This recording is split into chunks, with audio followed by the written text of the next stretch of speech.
Good Wednesday morning. Just landed here at Reagan in D.C., getting ready to head to the VA for a meeting at 11 o'clock. And then the federal summit on psychedelic medicine tomorrow at the National Press Club. Just absolutely surreal that 4 years ago, I was preparing to go sit with the medicine for the first time, and here we are. So I'm going to have a lot more to debrief about that from D.C. over the coming days.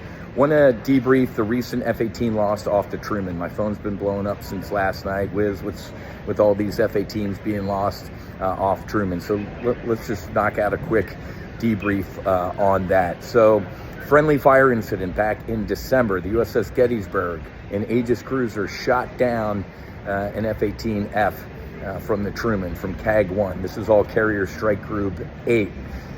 Both aircrew ejected successfully, and that had, I guess, a happy ending, you could say. And then last week, we lost an F-18 from the hangar bay. So they were towing an F-18. A plane captain sits in the cockpit to release the brakes so they can tow the jet.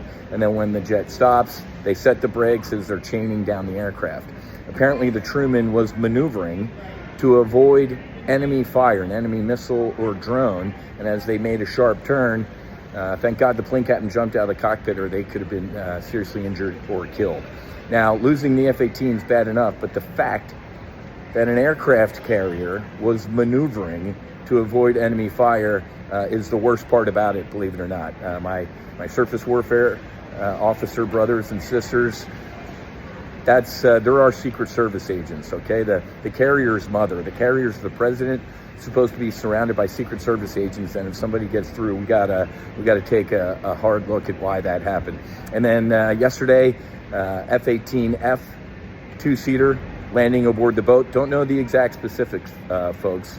Don't know if the wire, the cross-deck pendant that is supposed to stop us, snapped. Don't know if the hook point failed. There could be a multitude of reasons. They could have had the wrong aircraft set for the arresting gear.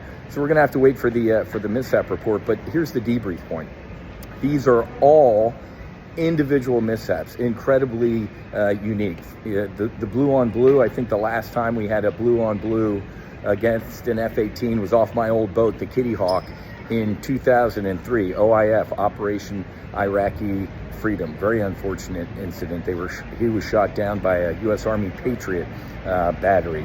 So that's extremely rare, folks. And then obviously a carrier maneuvering due to enemy fire. You know, this ain't the Battle of Midway, folks. So that's extremely rare. And then obviously that landing mishap is also extremely rare. So no common thread between all of these unfortunate mishaps, but thank God everybody is safe. Quick reminder, I'm going to age myself, but in the mid-90s, when I was doing workups with CAG 11 off the Abraham Lincoln, we lost 5 aircraft. We lost 8 aircrew before we even turned west to head to the Persian Gulf, or as the president's about to rename it, the Arabian Gulf. So we lost a lot. 8 aviators. We lost 2 Tomcats. We lost 2 Hornets.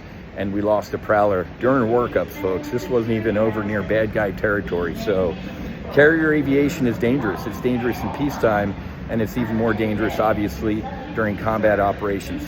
God bless the sailors, the Marines, the aviators, the air crews out in that battle group. They have been doing more or less sustained 24/7 combat operations against the Houthis. So doesn't get any more tip on the spear, folks. So let's send them a little close air support, some support, some love, and some prayers that everybody gets home safe. It sounds like the Houthis called Uncle. Yesterday, I heard the president say they're essentially calling Uncle, so we'll call Uncle too. That's a victory, folks. That is a big win. They were shutting down the Red Sea and the Gulf of Aden, or whatever the hell's out there, and impacting international shipping, attacking innocent civilian boats, man. Terrorists. They are a terrorist organization, and thank God we pounded them into the dirt. Now, for the aviators, the air crew, the plane captain, the No Fallen Heroes Foundation is here for you. That's some pretty traumatic stuff going on there. Getting shot down by your own boat, or ejecting during a landing mishap, or having to bail out of the cockpit so you don't roll overboard with the Hornet you're riding brakes on. So we created the No Fallen Heroes Foundation to help heal our veterans, all veterans, first responders and their family members from trauma.